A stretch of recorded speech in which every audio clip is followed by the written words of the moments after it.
Yes.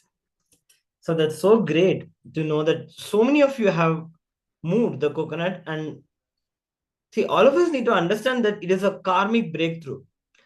Many of you might know that in the temples, when we offer the rituals to the deities, when we offer puja, we break the coconut in front of deities. We break the coconut in front of Mahaganapati or Swamiji or Paramashiva. When we are doing the puja, breaking the coconut is part of ritual. Why? Because the coconut represents our ego and our karmas. So when we are able to move the coconut using the power of our consciousness, we are giving ourselves and others a karmic breakthrough. So all of you have experienced a karmic breakthrough today by being able to manifest this power of consciousness over matter. Yes, we have seen some of you actually. I think Machin Haihu in, sorry if I don't pronounce your name properly. I think we've seen the object moving, and there was somebody else. I think her camera is switched off now. You can let us know if anyone else who was able to manifest. You can share your results, and also don't hesitate to continue to manifest this power. It's not necessarily that you have to manifest this power only during the session. You can continue to do it whenever you feel like, and especially if you see that it is manifesting. Actually, somebody said that if you're able to roll 21 different objects, and that power will become part of your biomemory, and then it will just be permanent. It will not leave you anymore. So you will be able to enter into the deeper levels of power manifestation, and simply you'll start also rolling bigger objects, and all of this will start to happen. So congratulations to you all for taking part in this power manifestation, and very good round. And we'll now be continuing with today's sessions. And now another important session, which is going to be on the science of initiation. So right now, all of us had the initiation from Swamiji, either direct initiation such as the Shiva Diksha and Gayatri Diksha and so on.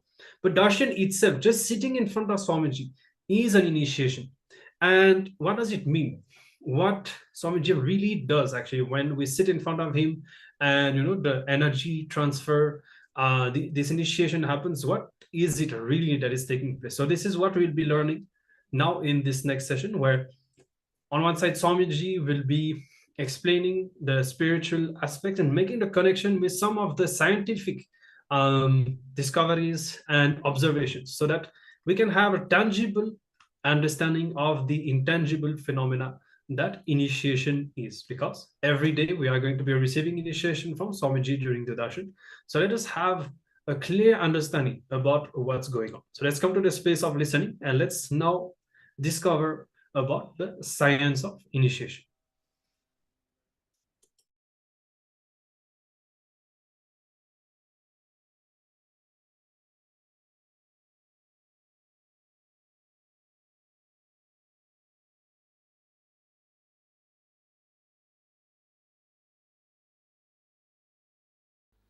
Kundalini is Kalpataru. It gives anything you want and the space of not wanting anything. All the techniques, kriyas, yoga, pranayama, meditation, process, rituals, everything is only to awaken your Kundalini either partially or fully. Vivekananda says beautifully, even during your intense prayers, it is your Kundalini which is awakened and answers to your prayers, responds to your prayers.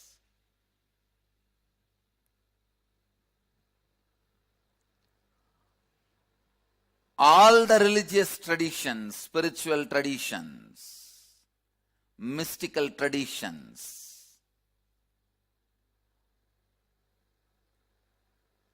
work only on awakening the Kundalini energy. If you remove the methods and process of Kundalini awakening from any religion, they will just become socio-political setup. It is the Kundalini awakening process brings religiousness to religion. It is the Kundalini awakening process brings religiousness to religion, spirituality to spiritual traditions. Other than the Kundalini awakening process, everything else is a socio-political setup, socio-political rules and regulations.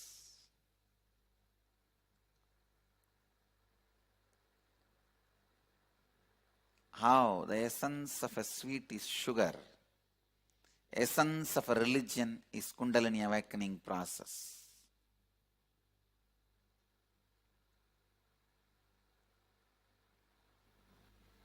Again and again science is proving, even in our brain we are using less than 13%, 13%.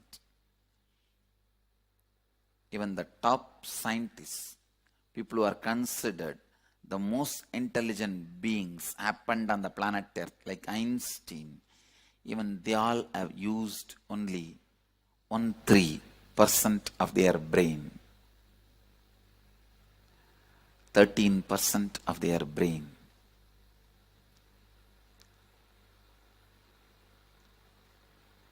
Then most of us must be using much less than that. Listen, brain has two parts. One, mechanical parts, which takes care of your mechanical functions of the body. Movement of blood, movement of intestine, movement of the heart, movement of lungs. Just the mechanical basic survival need management part. It is like whenever you have bandh in India, means every once in a day. Already we don't work. Why do we need bandh? I don't understand.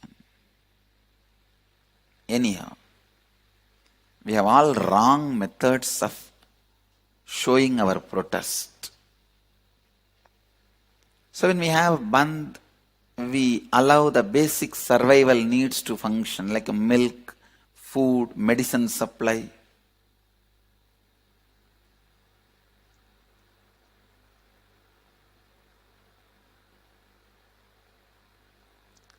Same way, in your body, practically your whole life you are in bandh.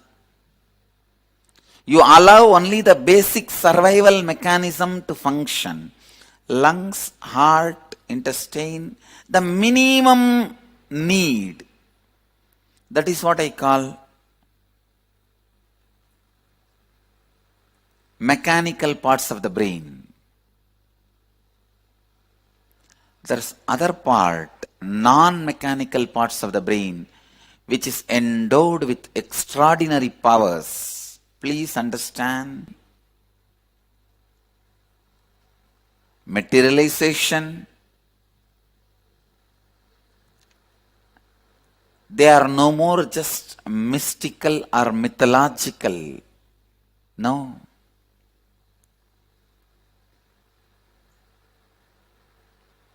They are math and logical, mathological. They are no more mythological.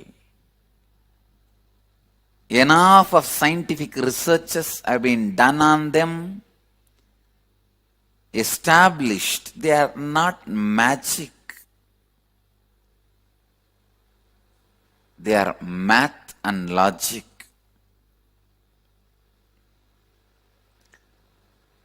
The possibility for telepathy, teleporting, Kundalini awakenings, extraordinary powers like materialization, all these are available in every one of us. Our brains are hardwired to experience higher possibilities, higher consciousness.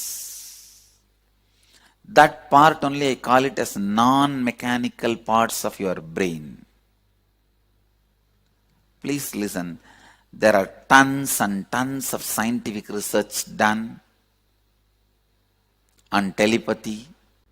The inner potential energy you have, the possibilities you have, is what I call non-mechanical parts of your brain. Awakening your kundalini directly awakens the non-mechanical parts of your brain and gives you the extraordinary powers like telepathy, teleporting, materialization, and what not. And it gives you the space of positivity, possibility, leadership, and enlightenment. Kundalini can be awakened by thousands of methods. I usually use 4 methods. 1, by giving the right principles about life, mind, body. When you understand the right principles, your Kundalini can be awakened. With the right pranayama, kriya, the Kundalini can be awakened. There is a second method. Third, with the initiation, the transmission of, through transmission of the energy by the touch given on the third eye, Anya Chakra.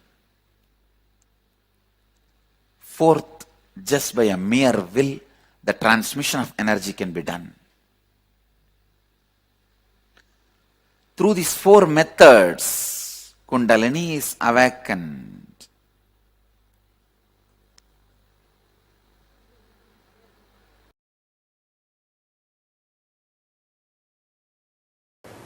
DNA can create magnetic wormholes which receives bits of information outside time and space.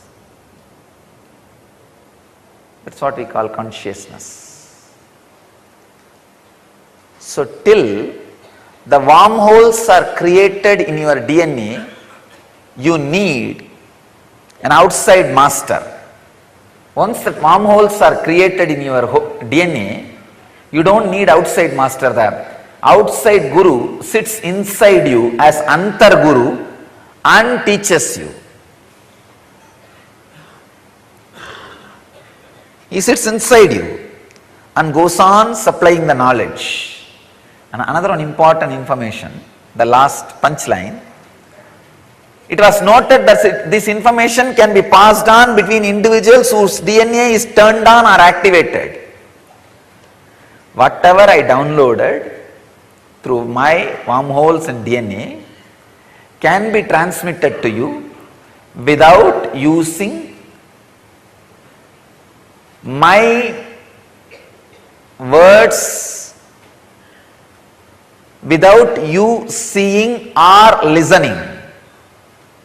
Just if your DNA is activated or turned on. That is what I call initiation, Upanishad.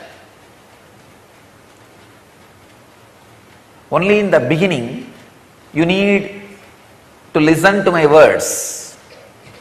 If the DNA gets activated or turned on, no need for words, no need for ordinary way of teaching. Just the transmission, the initiation, energy darshan is enough. That is what I was telling yesterday.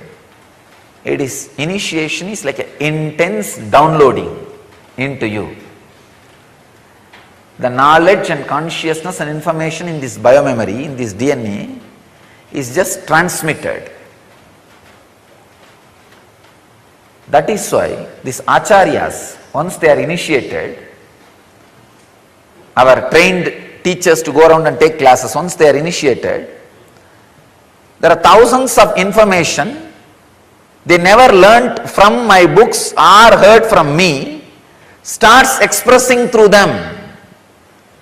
The answers which they would have never heard from me or read from my books suddenly starts expressing. How? This is the science.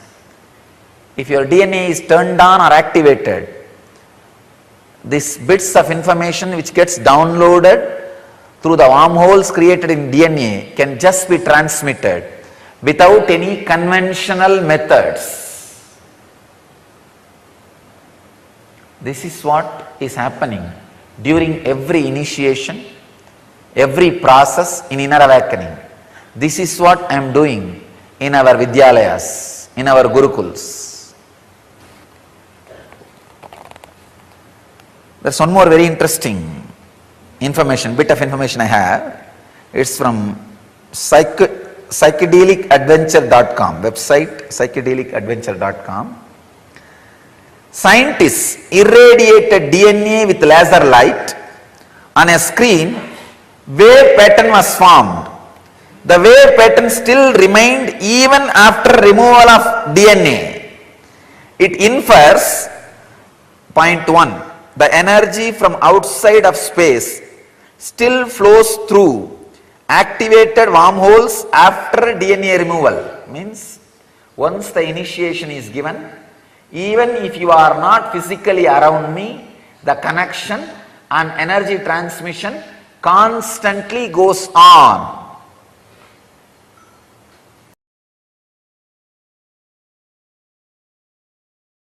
So awakening, the next strands of DNA directly leads you to awareness. The intense awareness directly leads you to the awakening of deeper strands of DNA. But it's a vicious circle. Understand? It's a vicious circle. When you try to awaken the DNA, you feel you don't have enough awareness. If you try to have enough awareness, you feel enough strands of DNA is not awakened. How to break the vicious circle? That is where the role of the master's play comes in.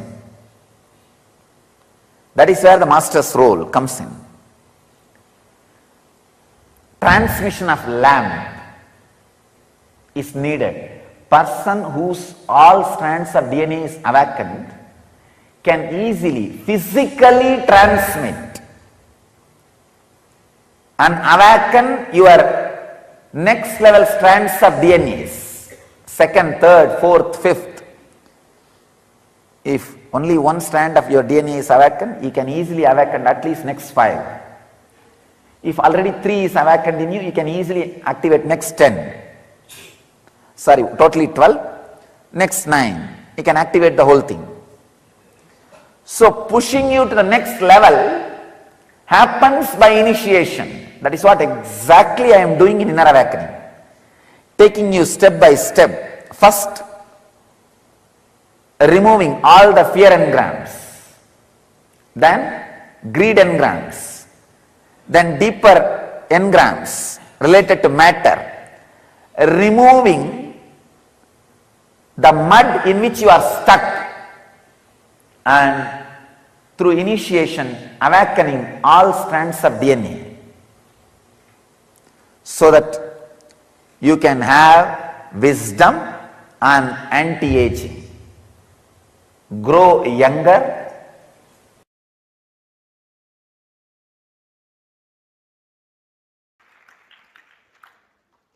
I am introducing one of the important sacred secret, a spiritual principle to all of you. Please listen, the keyword, mirror neurons. Let me explain the concept. Then we will recognize many of our understandings with this truth. As I said, recognizing is recognizing. Mirror neurons. Very recently, I was studying a research paper where they beautifully established with various analysis researchers on a very powerful truth. For example, if somebody is swimming in the ocean, you stand and watch. Whatever brain activity is happening in that person's brain, whatever activity is happening in his brain, in his neurons, please listen. Even if you are watching, the same activities are mirrored in your brain. The same neuron activities are mirrored in your brain. Listen. If you are watching totally, the same effect is mirrored totally in you. If you are absorbed in it, you also know a little swimming. Please listen. If you know a little swimming and you are absorbed in it, you are not swimming, you are just standing. Both brains are in the same frequency, the same effect, and no difference.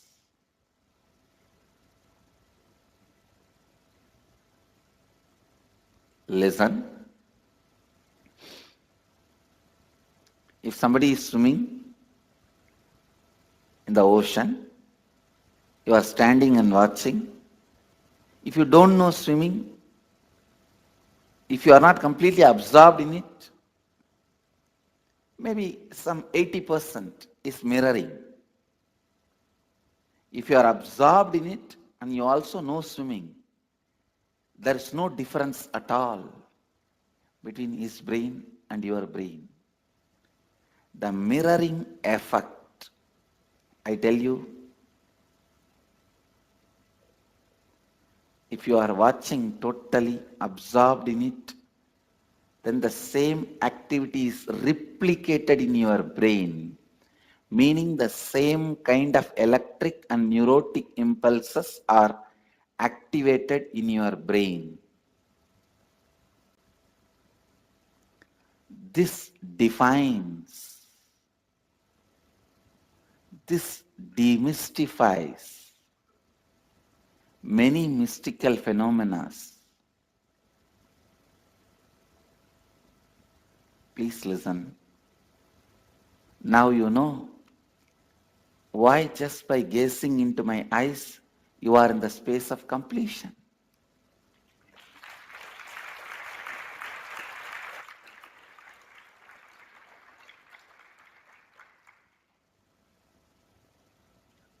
Why just looking at me, you are in the space of completion.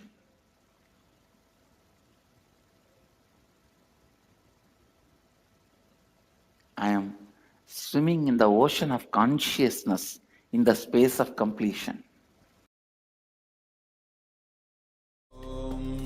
Nithyananda Paramashivoham.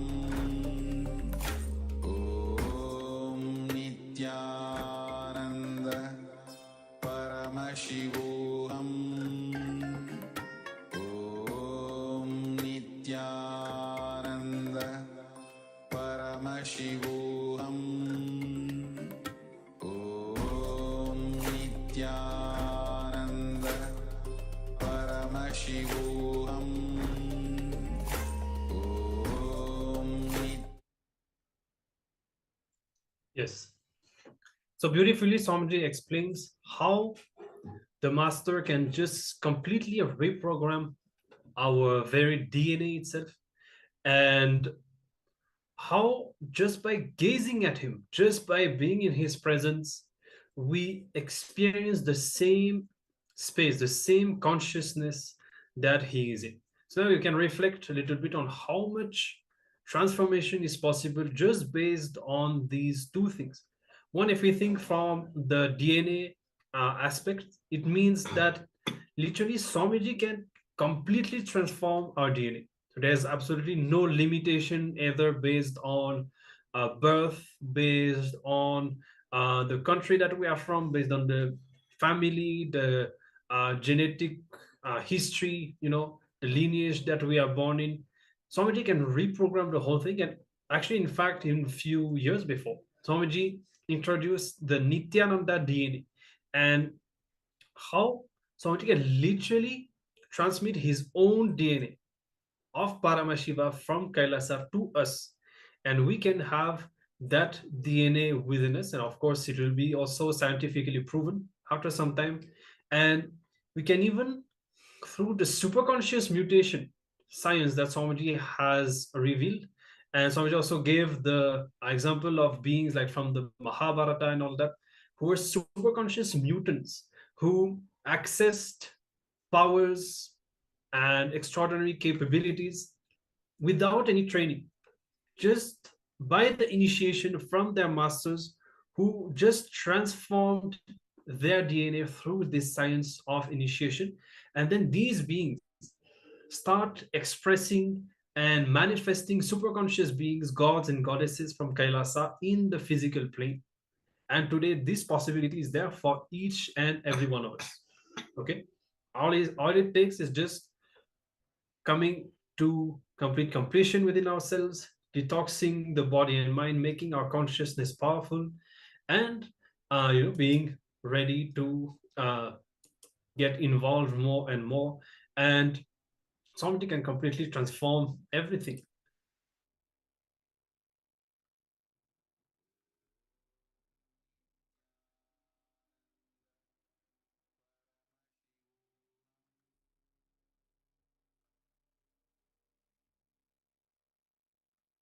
Consciousness, that unique initiation that is needed for you at that time. For example, if we are learning wealth consciousness, Swamiji will just transmit that wealth consciousness that already carries all the powerful cognitions that are needed to manifest wealth. It will transmit that space of completion that you need to manifest wealth in your life. So throughout the day, during the sessions, you'll be creating that space inside, opening up and internalizing, creating the perfect space to receive the initiation from Swamiji, which is really the most important aspect of the day. And with this initiation, that wealth consciousness in that example will be in you. You will just have it. Then it will just be a matter of expressing it, manifesting it more and more by conscious will and by understanding about it. Okay, so this is about the science of initiation.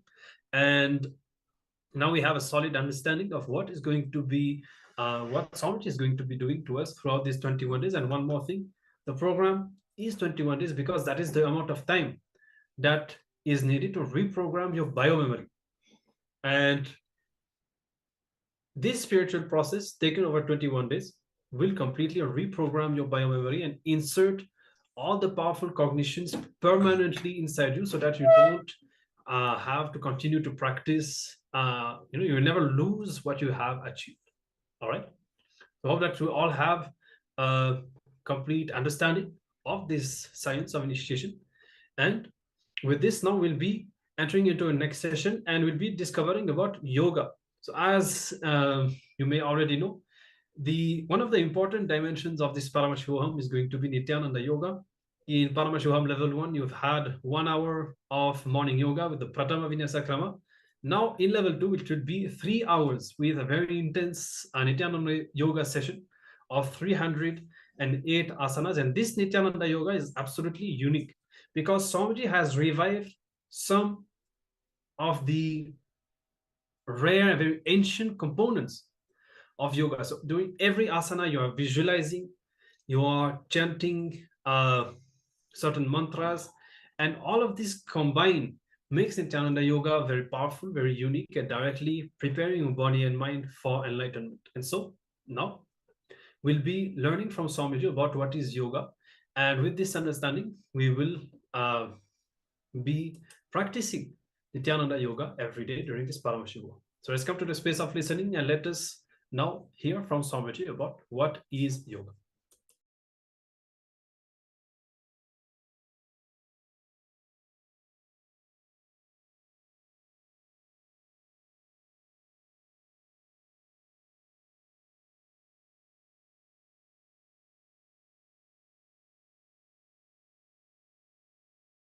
Yoga. How many ever times I define this word will remain as a mystery. I'll try to define once more. Yoga is the science which makes the divine to connect with you. Listen, not you to divine. No.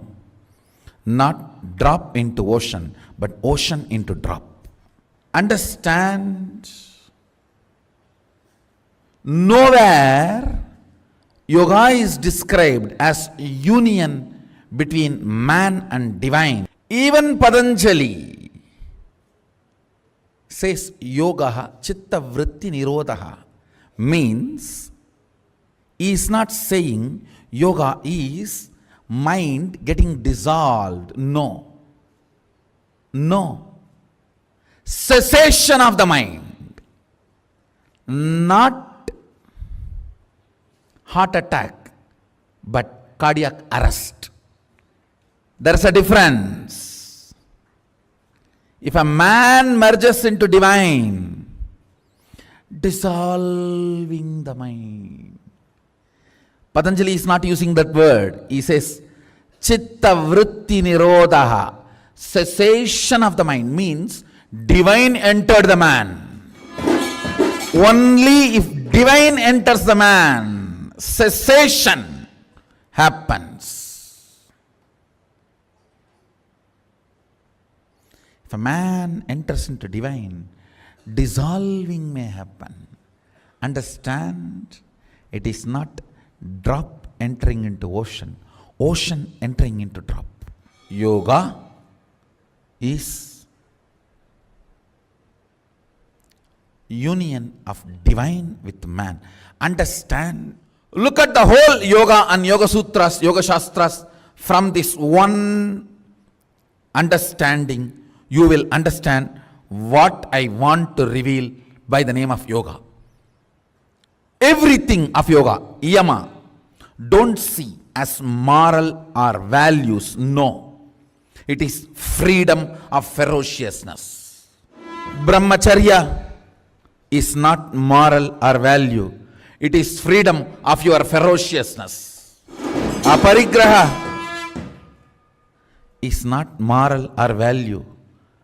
It is just ferocious response to this whole cheating economy. I'll tell you, if you think man to divine, you will be man forever.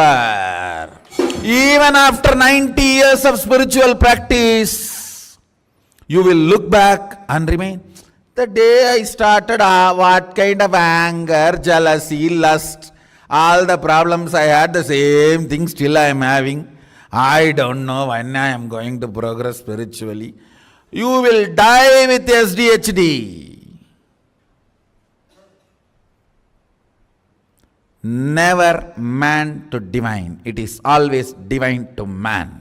The beginning Shaktipada should be very clear. Your divinity merging into your humanity is your yoga, not your human side merging into your divine side. Understand?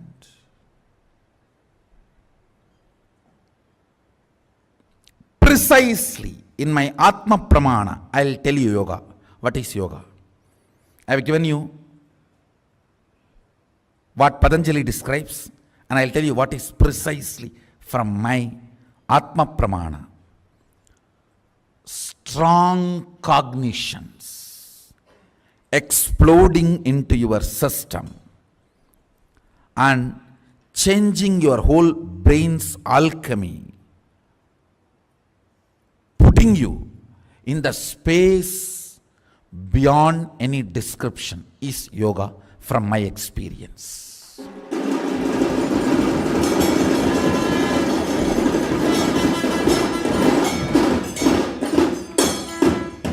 The cognition, right cognition can just shake your brain. It can just churn your brain and release such intense ecstasy into your system. That ecstasy builds the whole new body. Understand? Asanas are to align your physical geography to cosmic geography, develop roots so you can continue to enjoy that higher ecstasy. Ultimately, yoga is only this two anga, two component. Through the intense, powerful cognitions, making this ecstasy rain happen in your brain and flexing your body, aligning it so it grows the roots to retain and continue to enjoy that ecstasy, that alchemy happening in your brain. Understand, listen carefully. Yoga is just these two components. It's only these two components. Understand, the whole field of yoga should be studied from this lens. Divine entering into man. Powerful cognition is the way divine enters into you first. Whenever there is a powerful cognitions inserted into your system, you are initiated by your Guru. Even if you are initiated by one powerful cognition by the Guru, after that you can never fall into delusion, slumber.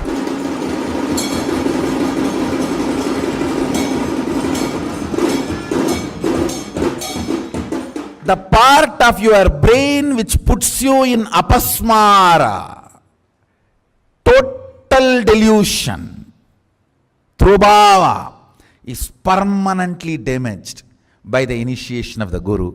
So you can never ever fall into the apasmara, into the delusion again forever. If at all you go towards that space of sushupta sushupti, he comes in between in the form of his initiation and you are back.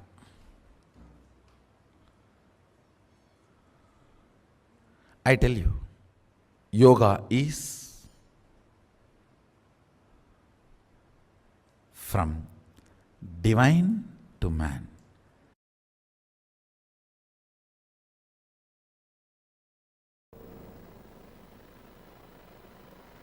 Understand? Adi Yogi Mahadeva revealed this science in Shivagamas to the whole universe as a science to awaken your inner potential energy. It's a great science where your body is trained to achieve its peak potential through asanas and mind is trained through liberated thinking.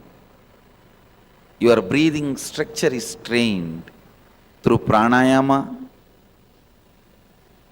The various steps are used in yoga ultimately to awaken your Kundalini Shakti. Yoga is not meant just for your well-being or health. It is meant to awaken your mystical powers. It is meant to awaken your spiritual realization, realizing your spiritual identity is the ultimate goal of yoga.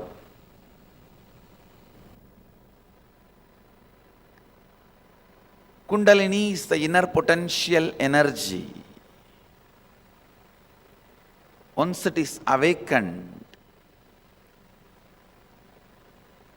you will experience extraordinary health, physically, mentally, and extraordinary powers, abilities.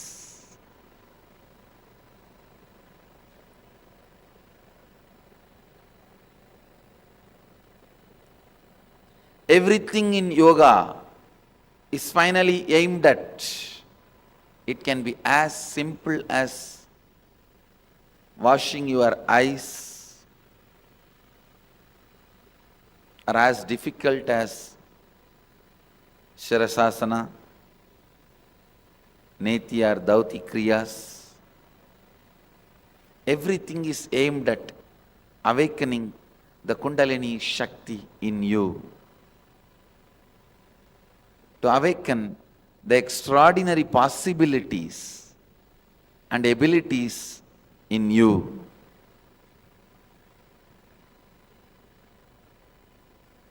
Yoga is one of the greatest gifts given to the world by Mahadeva directly. Please understand, yoga is organized by Patanjali but gifted by Mahadeva himself. In the recent days, modern days, for India, when we utter the word recent days, modern days, it's 10,000 years. So in the recent days, 10,000 years before, Patanjali organized it. But originally, it originates from Mahadeva, the Adi Yogi.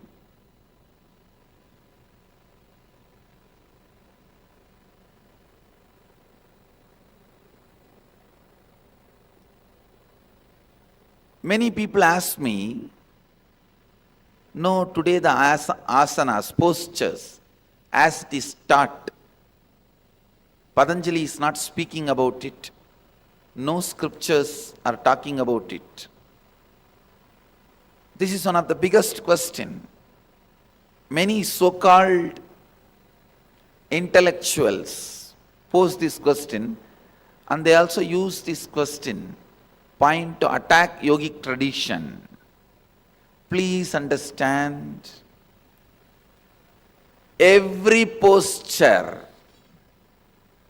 every asana is clearly described, including the way you need to breathe, very clearly by Mahadeva in Hatha Yoga literatures. There are books like Kumbhaga Patati, Hatha Yoga Pratipika,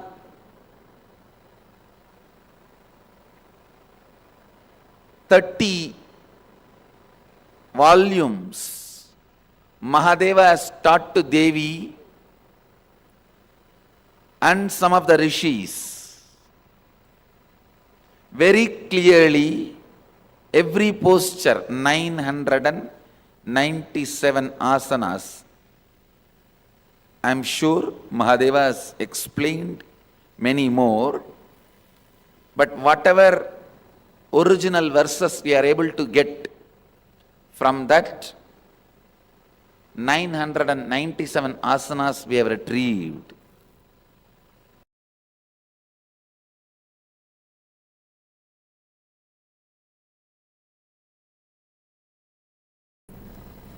Please understand, in the modern day, kind of a deep hatred has been created on siddhis by some of the yogis who don't know the science of siddhis. Understand, siddhis are like milestones in your journey.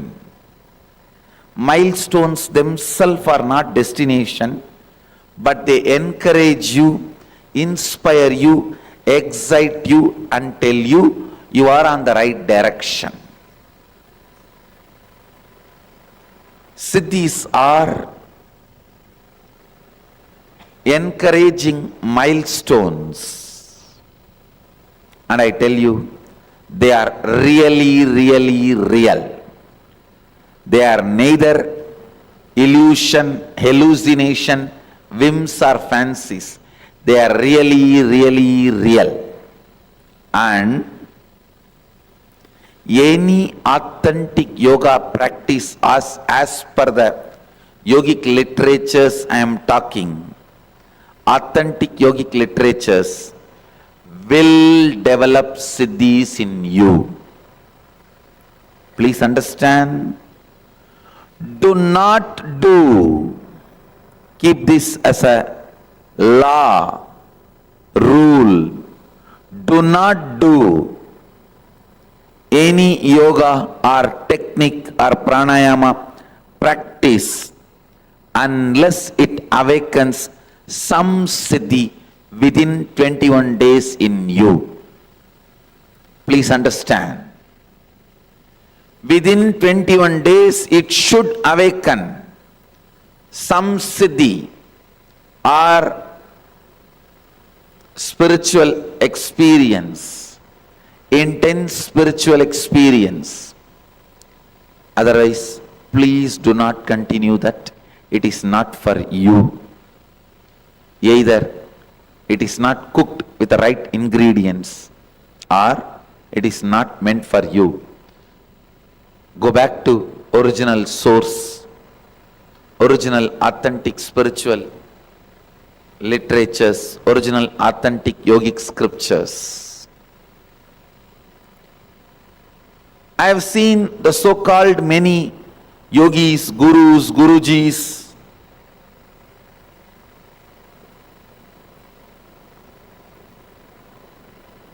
teachers, masters, go on claiming healing should not be done, siddhis should not be achieved. What is siddhi? When you are traveling in certain path towards enlightenment, automatically powers start manifesting in you. Your consciousness starts expressing, the more and more light is radiated. I am not asking you to stop at milestones, at siddhis. But I am telling you, if the siddhis don't express, there is something seriously wrong in the very path you are walking. If you don't see the milestones, the road you are walking may not be leading you to your goal. Yoga is no more a no man's land.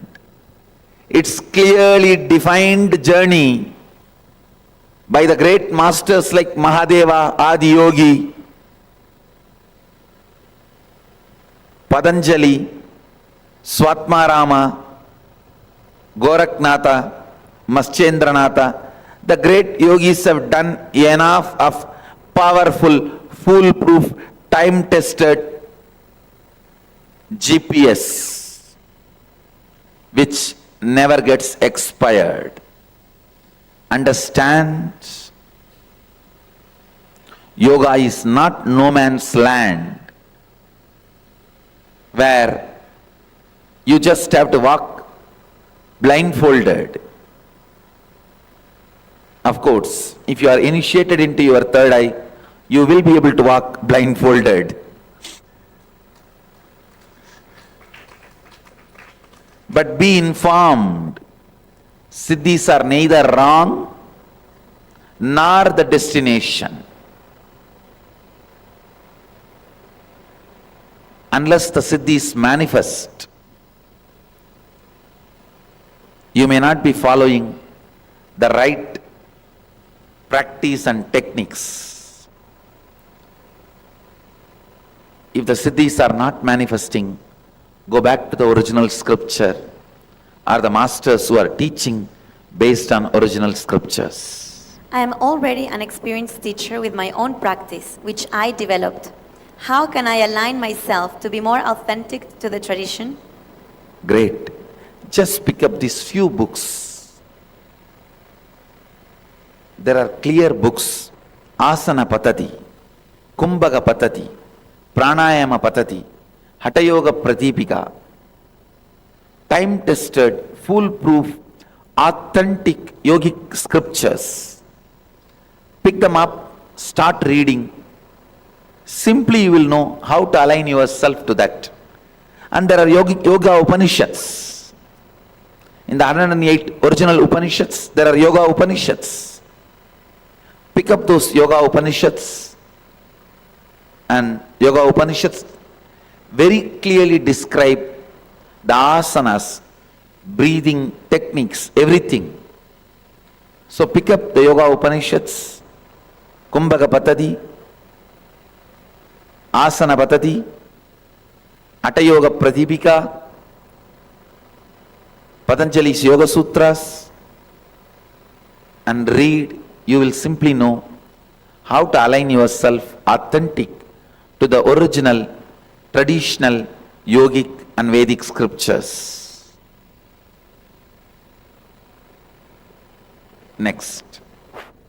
Many of my students and people around me like yoga, but they don't want to associate it with Hinduism. Is there anything wrong with this? Can you please elaborate? I think again I answered this question already. I stand with yoga, which is from the original roots, the yogic literatures, which is at least 10,000 years old.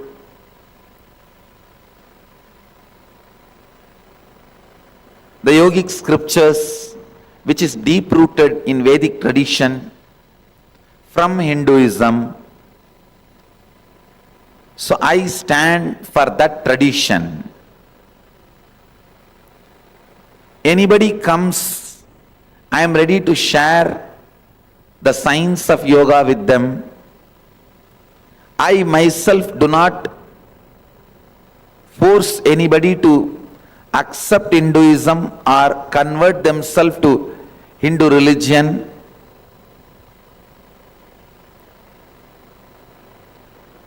But I am also not encouraging people resisting Hinduism who say, I don't want to associate with Hinduism.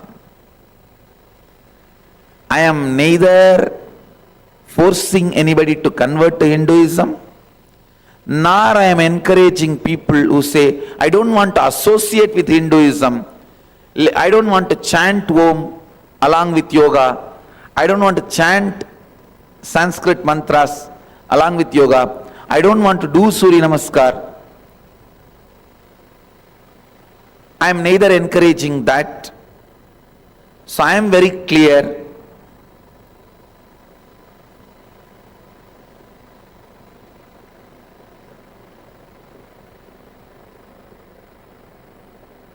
It is now up to the individuals who teach or learn. I don't have any comments.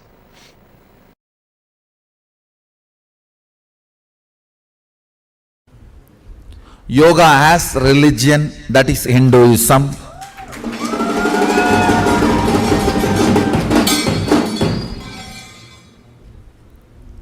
It is from the Hindu culture, Hindu tradition. Yoga has evolved. Hindu thought current. Yoga has evolved. It's a gift we gave it to the world from the Hindu thought current. The original Vedic and Agamic description, definition of yoga,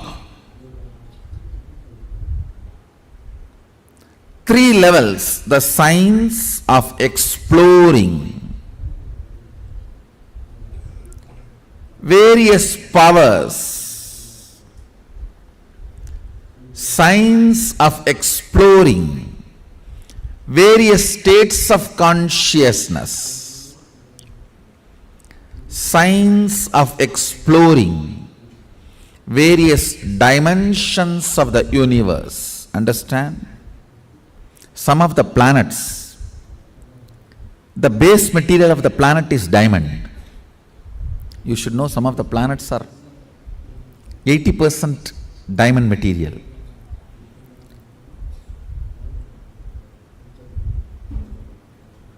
When we have access to the planets and able to transport, what will happen? Nobody can describe. Whether diamond market will collapse or value of our wealth will go up, we don't know.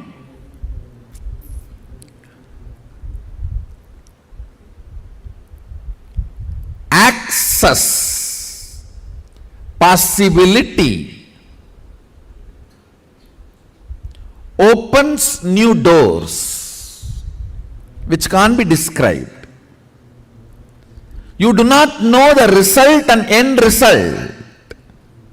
You do not know what all other doors can open through this. Same way, access to the multi-dimensions of the universe, you do not know how many new possibilities and doors open. And not only Hindu tradition talks about access to other lokas, other planes of universe, it was a very common practice. In Hindu tradition, human beings having access are those beings contacting human beings. I don't even want to say in the modern day people are not doing it. No, we have enough of people who are doing it even now.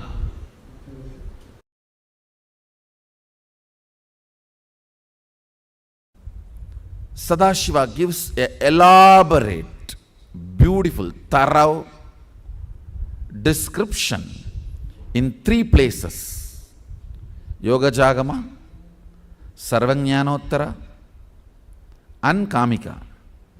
In 3 places, he gives a very beautiful, elaborate description on yoga. What he declares as yoga, it's a science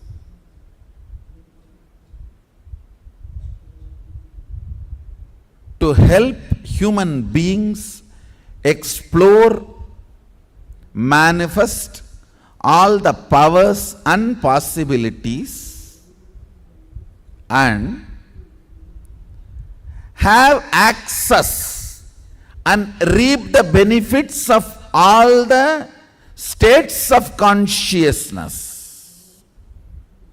like Jakrat, Swapna, Sushupti, Turiya, Turiyatita and Turiya crossing Turiyatita and Turiyatita crossing the Jakrat, Swapna, Sushupti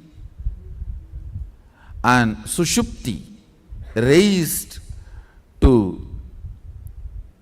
Jakrat, Swapna, Turiya, Turiyatita, crossing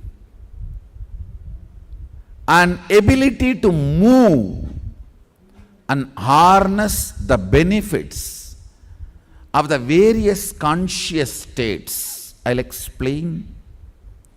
You may ask, what is the need to move to various conscious states? Understand, the absolute restful awareness is the quality of Turiya.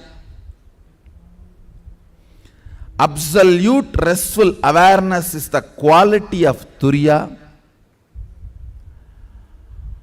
Absolute activism is quality of Jagrat.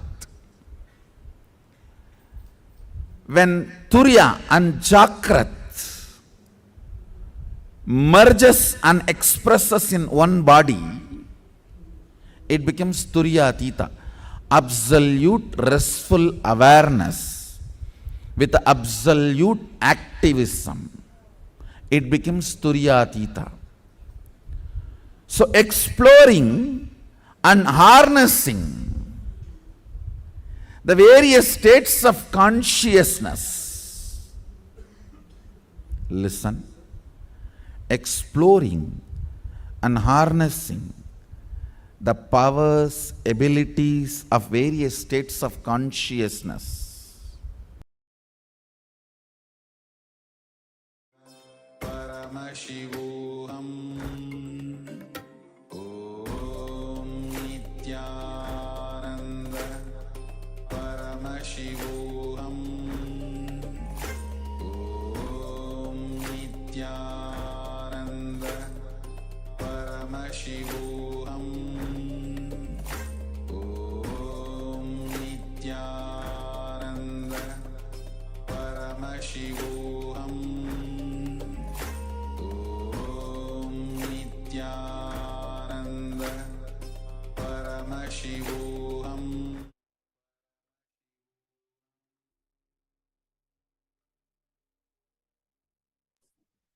Yes. So here Swamiji really completely redefines our understanding of yoga. And it's much more than just working on the body, building flexibility, strength, health. But through yoga, we literally experience the divine. And Swamiji said, from where you start matters. You are divine. You don't start as a man, as human, elevating towards the divine, but you are divine, and you connect with your divine part.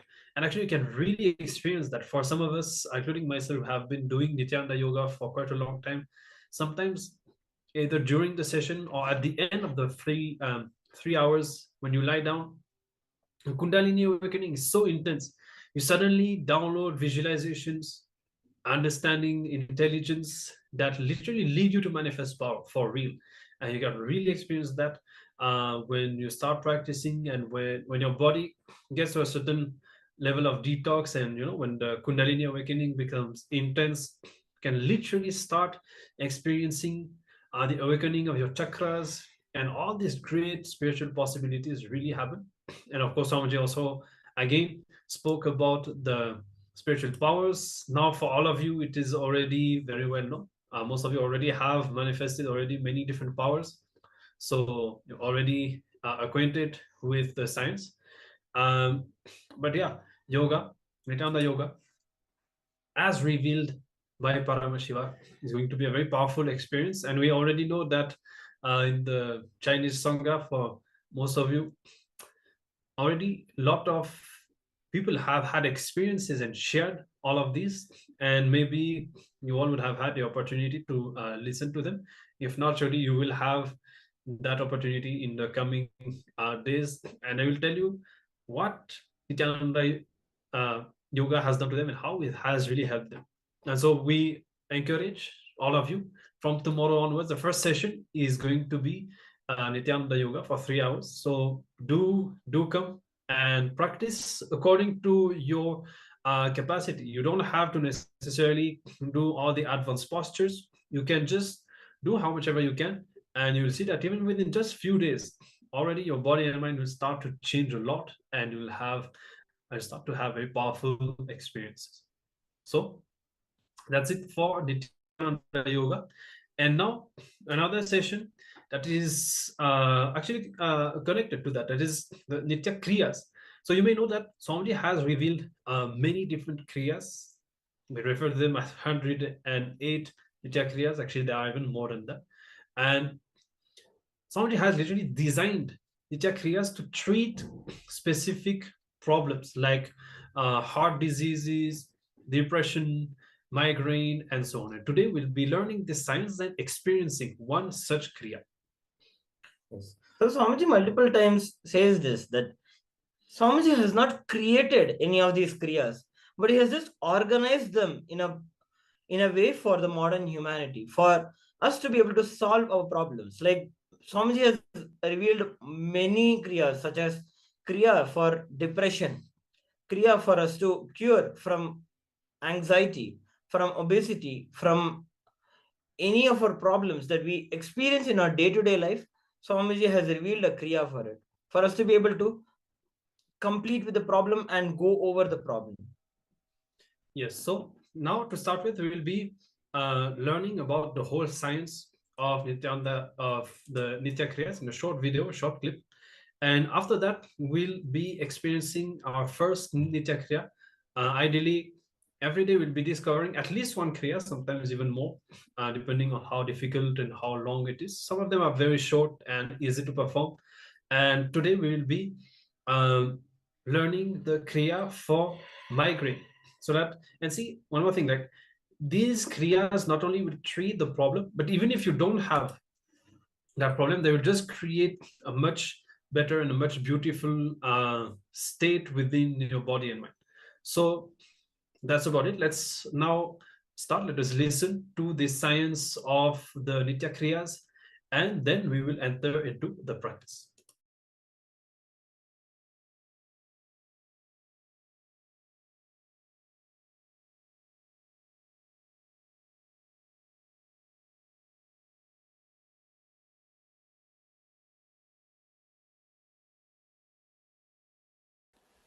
See, Kriya means action of awakening enlightenment in you. Action which leads you to beyond action is Kriya. Action which is leading you beyond actions, not laziness. Not laziness.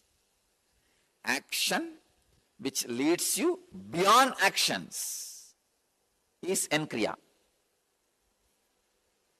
Usually, in all human beings, because you are trained so strongly towards the outer world, you constantly look towards the outer world,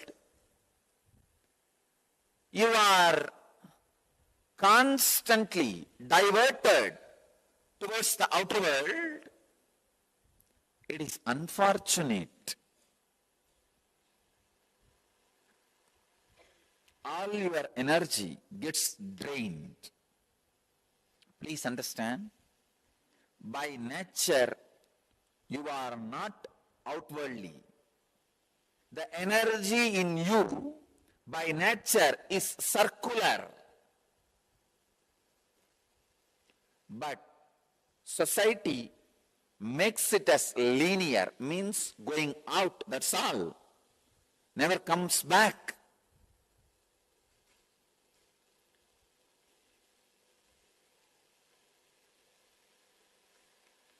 Some of the scriptures say, all five senses are extrovert. With all my humbleness, I differ. I wanted all of you to know.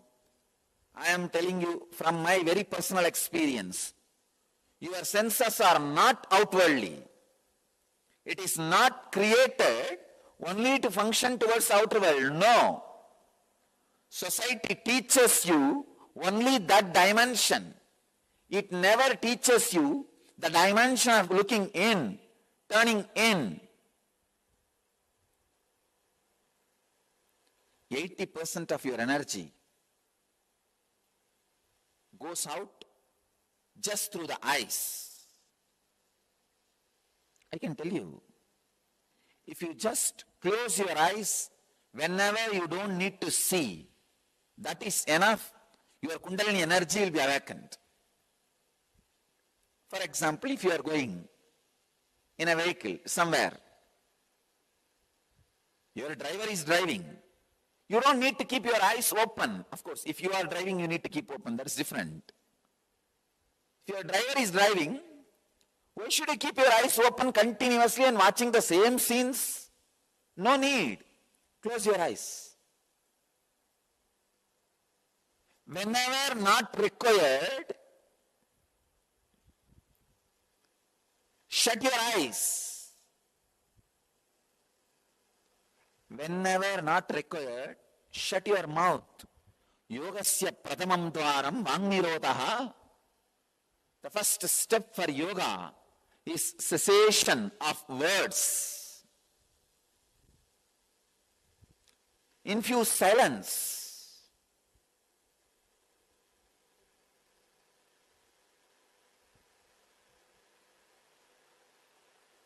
Unfortunately,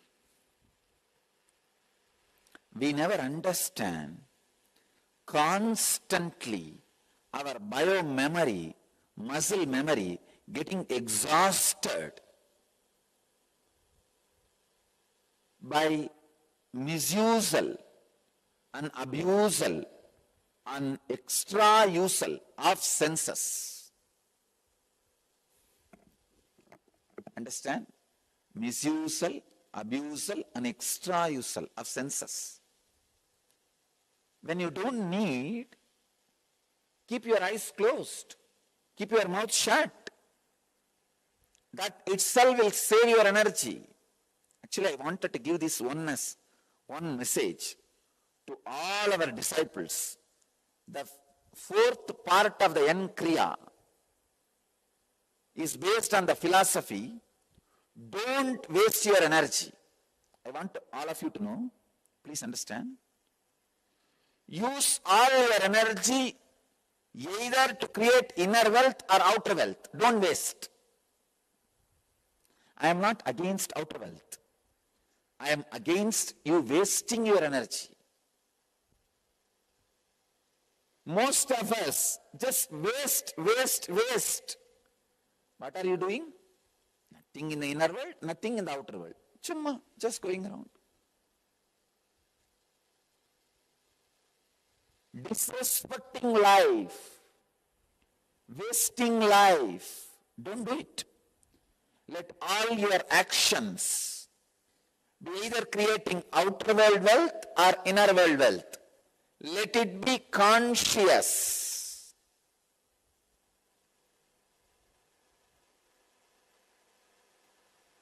The energy will simply increase your system.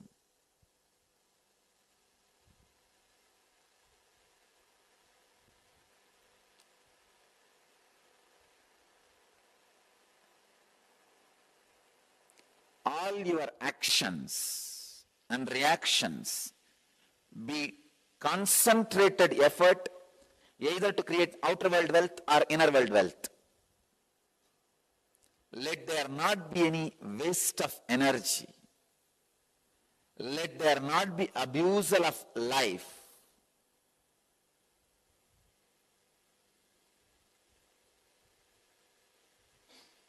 I have seen hundreds of sadhus, or I can say in the name of sadhus, lazy fellows roaming around all over the Himalayas. Understand just these few truths.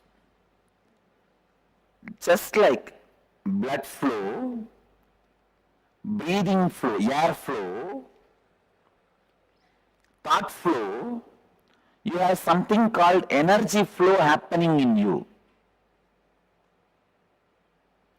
Blood flow, breathing air flow, thought flow, you have something called energy flow continuously happening in you.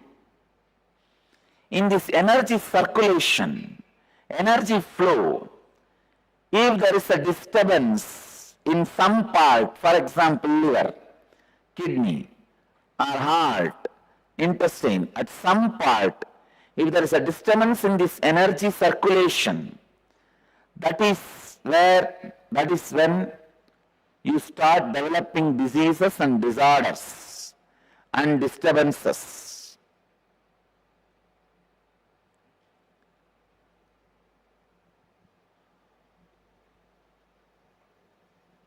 Disease, disorders, disturbances expresses itself in different ways. Now, if your body is put in certain position, that energy blockages get removed.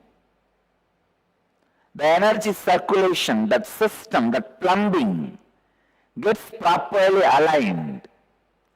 The wiring gets properly aligned. After that, the kumbhaka starts pumping the energy into that circuit. See, putting your body in certain asana makes the circuit blockage free. The circuit becomes perfect. But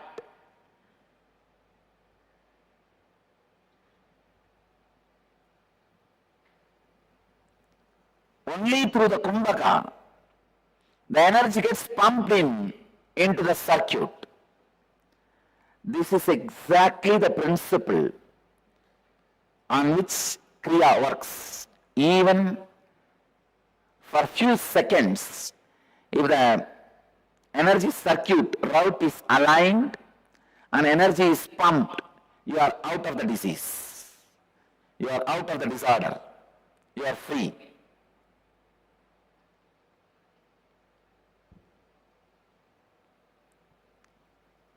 Sheetal Das, that is why I am saying, these kriyas are not just ordinary asana, ordinary yoga postures, ordinary kumbhaka, ordinary pranayama.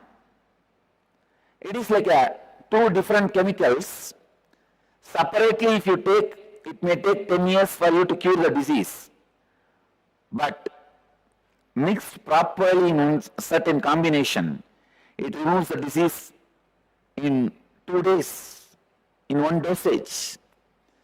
I can say these kriyas are my unique contributions to the world. The kriyas have 7 ingredients. 1, yoga. 2, kumbhaka, pranayamas. 3, visualizations.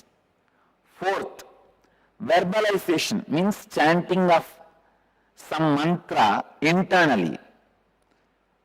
See, internally when you create the sound, it's called mantra. Externally when you listen, it's called chanting. So, mantra, internal verbalization. Then 5th, chanting, external, the sound you are hearing. And 6th, now I am adding karanas, the different Shivadandava karanas. 7th, I am adding the recent discoveries of modern day gymming and weightlifting. So all these 7 put together, I work on your body and mind, creating yogic body and Vedic mind. Body,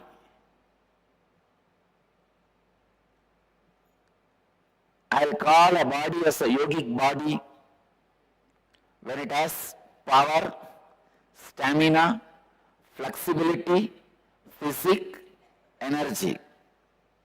All the 5 put together is yogic body. I am using all the 7 ingredients to create yogic body for you. And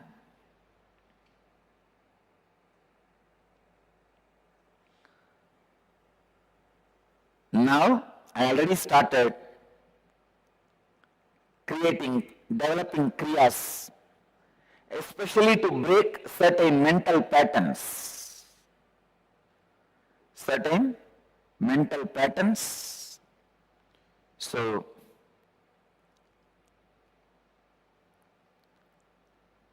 all of you can have the benefit of this kriyas for curing the physical diseases and kriyas for healing the mental disorders.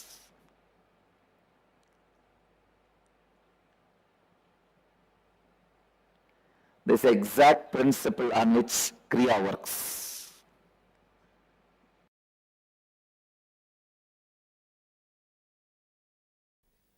Kriya is neither technique nor non-doing or Upanishad. It is all three put together and something more. See, spiritual working are three ways. One, doing, technique. Blow the right nose, left nose, so many things, technique. And non-doing techniques, just sitting in unclutched way. Third, Upanishad, neither doing nor non-doing, master's presence is working. Kriya is all three put together. Here you are doing, you are also made to sit in non-doing, and master's presence is also working. That is why I am saying Kriya is Dhyana, Nirvikalpa, Upanishad, all three put together.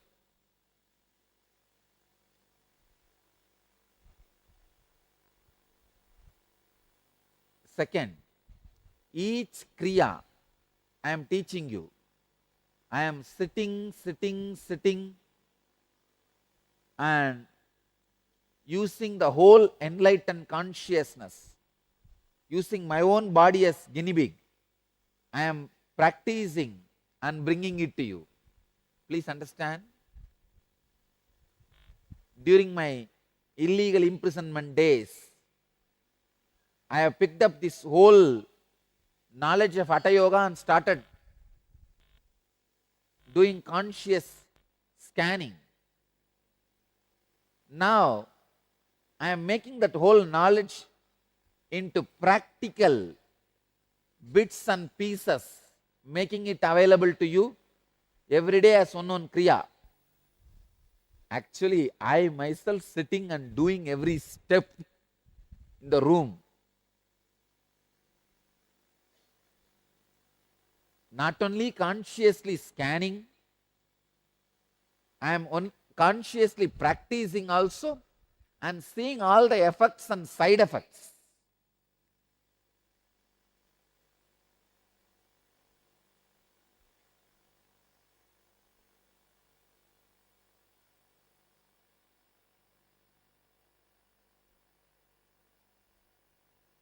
Only then I am bringing it to you.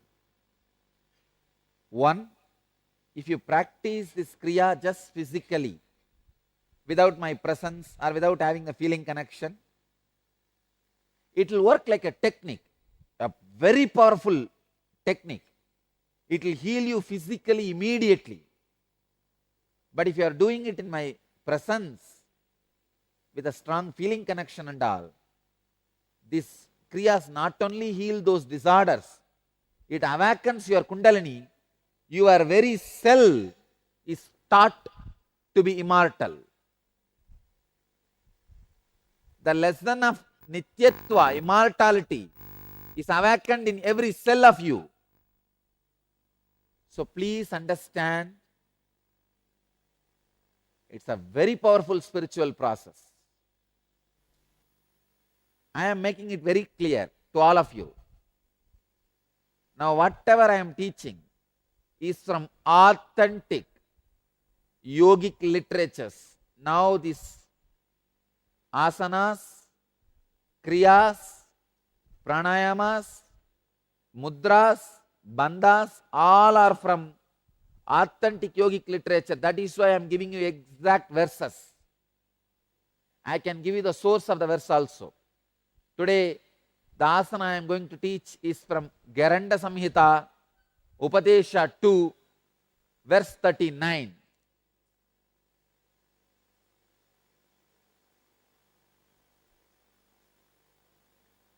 Every line I am teaching directly from the source.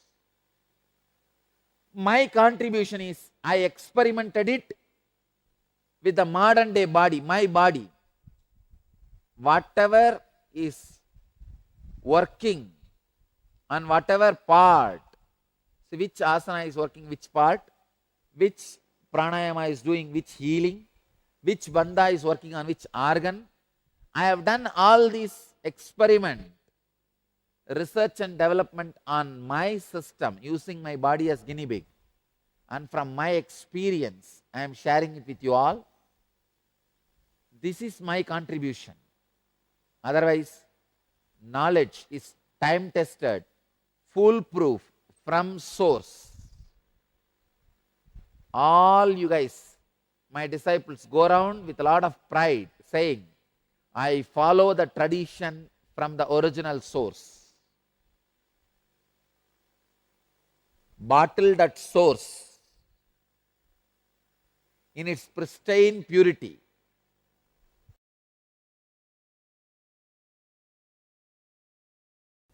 Just today I have developed a very simple technique, powerful, just for unclutching. Nothing else, pure unclutching. I have done a Nitya Kriya. So just like a Nitya Kriya for migraine, Nitya Kriya for blood pressure, Nitya Kriya for diabetes, almost all problems except spouse problem, I am able to develop Nitya Kriya. Only that still I am not able to manage. Maybe for that my incarnation would has to get upgraded to the next level. But anyhow, so today I sat with I did a reverse of unclutching. See, got into the extreme of clutching and did the reverse calculation of unclutching and what nerves need to be loosened, what part of the body needs to be tightened. That whole formula I studied and created a very simple kriya for the unclutching.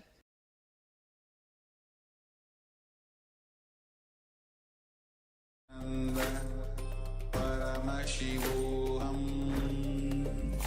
Om Nithyananda. Paramashivoham. Om Nithyananda. Paramashivoham. Om Nithyananda. Paramashivoham. Yes. So with this, we have just enough time to practice our first Kriya in this Paramashivoham. And keep in mind, maybe one of the important understandings, you are going to be guided by Swamiji in another video here. And so during the practice, try to have the feeling connection, experiencing that Swamiji is there with you, experiencing Swamiji's presence, so that not only the physical aspect, the healing happens, but as Swamiji said, in his presence, your very Kundalini will be awakened and your very cells will be programmed for immortality. So let us hold this context, let us practice with the feeling connection. With Swamiji, we will be now entering into this Kriya for migraine. Let's start.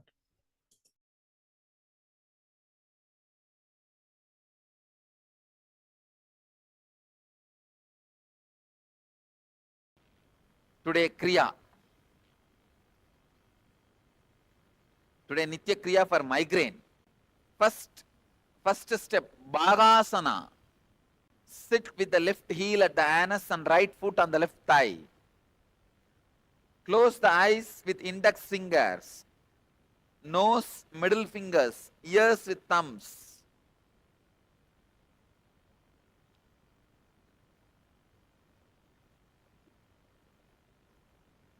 Bring your awareness to the eyebrow center, Ajna Chakra. Don't touch the mouth. Leave the mouth free. Because through mouth you are going to do the pranayama. So, only nose, eyes and ears you are closing. bring your awareness to the brow center, Agnya Chakra. Be in this posture for 30 seconds.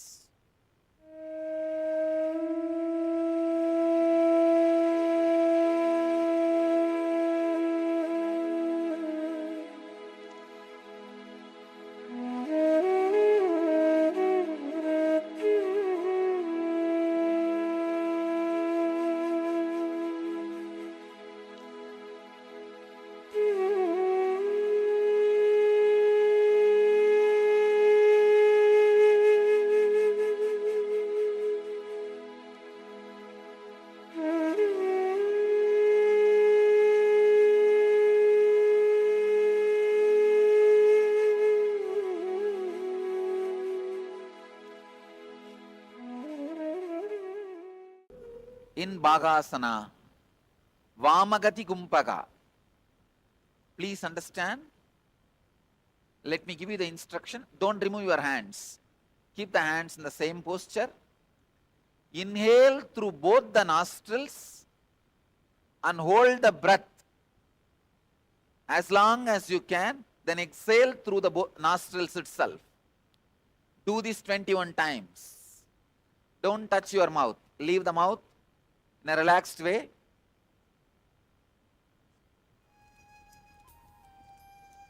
Don't close your mouth, or you don't need to widely open it. Just use only the nostrils to inhale, hold and exhale.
Utkranti pranayama.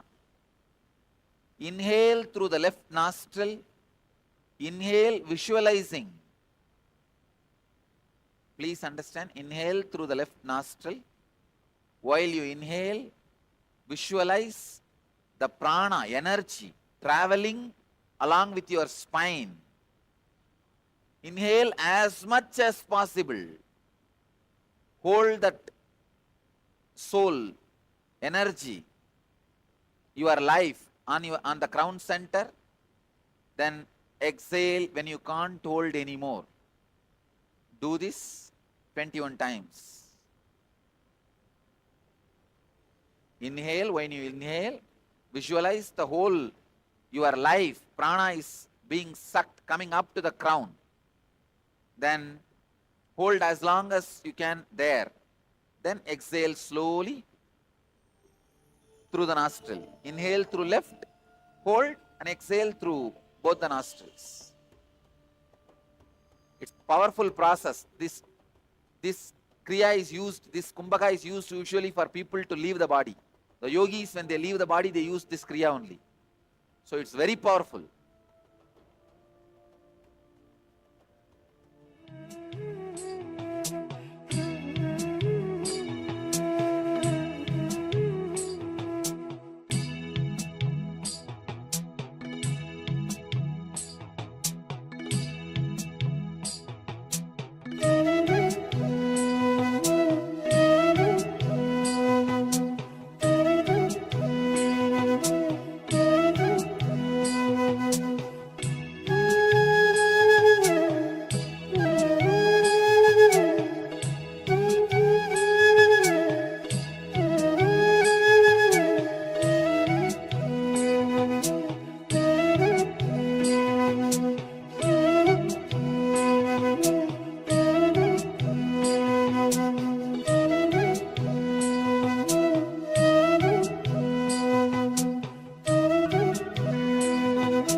step, Trataka Kumbhaka. Pull your tongue upwards, inhale and retain and exhale through the nose. Let me show you. Pull your tongue upwards, turn and up. Turn the tongue and push it to the upper palate. Now inhale through the nostril, hold as long as you can, then exhale through the nostrils. Do this 21 times. In the same mudra.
this pranayama, this kriya is very powerful to cure any level of migraine. Any problem related to head will be healed. Now sit silently for 3 minutes in restful awareness. Let the Kundalini energy in you all be intensely awakened and fill you all with bliss and joy.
Yes.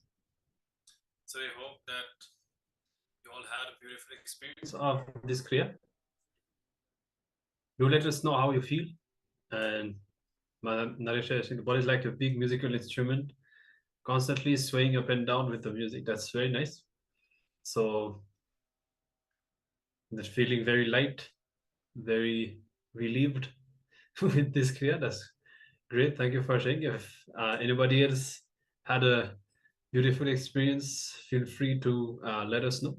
And as we said, throughout these 21 days, we'll be discovering many more such Kriyas that Swamiji has revealed for various conditions. And feel free to practice them. Actually, Swamiji said that for complete healing, let's say, for example, if you have a heart problem, if you practice that specific Kriya designed for heart problems every day for 21 days, you will be completely relieved. And yes, my chakra Sobi is saying sweating. Yes. So of course, all the heat that is in the head will be released with this Kriya. And great. So glad to know that you all had a beautiful experience. And with this, we have come to the end of today's session. Very dense introductory day of sessions. And we have gone through many of the important sciences and themes that are going to be following us throughout these 21 days, like completion. For example, every day we'll be doing completion, the science of initiation, as every day we'll be receiving new initiations from Swamiji. And we look forward to seeing you tomorrow. And tomorrow we'll be discovering the 4 tattvas. Some of you already know what they are. And yes, in the meantime, we have other sharings. So sharing in Chinese, I'm not able to read. Maybe we can translate that. And after breathing, feeling sleepy, yes, you will be feeling very relaxed. Actually, Swamiji says that when you relax your neck, you will immediately fall asleep. And became more calm. Yes, great. Thank you for translating first. And yes, I just actually, when you relax your neck, you will immediately fall asleep. And so naturally, when you work in this whole region of the head, then you will also start to feel that. So I mean that the Kriya is doing its effect. Thank you very, very much for all your dedicating spreading of Dharma. Thank you very much for your feedback as well. And yes, thank you all for taking part in this session and leaving your feedback. We really appreciate it. And yes, we look forward to seeing you all tomorrow to discover the 4 tattvas, which are 4 principles that Swamiji has revealed that we can use whenever we are facing any problems in our lives, in any dimension of our life. It's always because of something inside that we have. And now through these 4 tattvas that we'll be discovering tomorrow, we'll be able to bring back alignment within us that will also help, that will also reflect outside and help us to naturally manifest solutions to all our problems. So this will be the 4 tattvas that we'll be discovering tomorrow. And we're also having our first session of the Nithyananda Yoga in the morning at the start of this program, morning or not, wherever you are, 3 hours. So we look forward to seeing you there for the Dvitiya Vinyasa Krama, 308 asanas yoga sequence. And with this, let us conclude today's day of sessions. Let us chant the Purna Mantra and let us offer our gratitude to Swamiji for everything that we have learned at the beginning of this Paramashivoham Level 2. And let us create a space of completion within us to carry forward.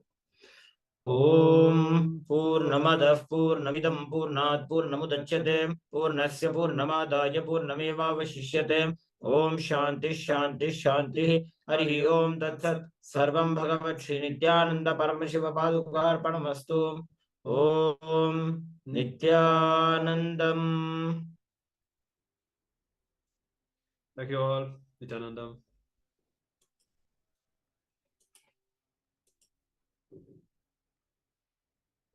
Paramashivoham. Om Nithyananda. Paramashivoham. Around 5,000 years ago, at the end of Mahabharat War, the ancient enlightened Hindu civilization consisted of 10,000 Hindu traditions, or sampradayas, that existed in 56 Hindu nations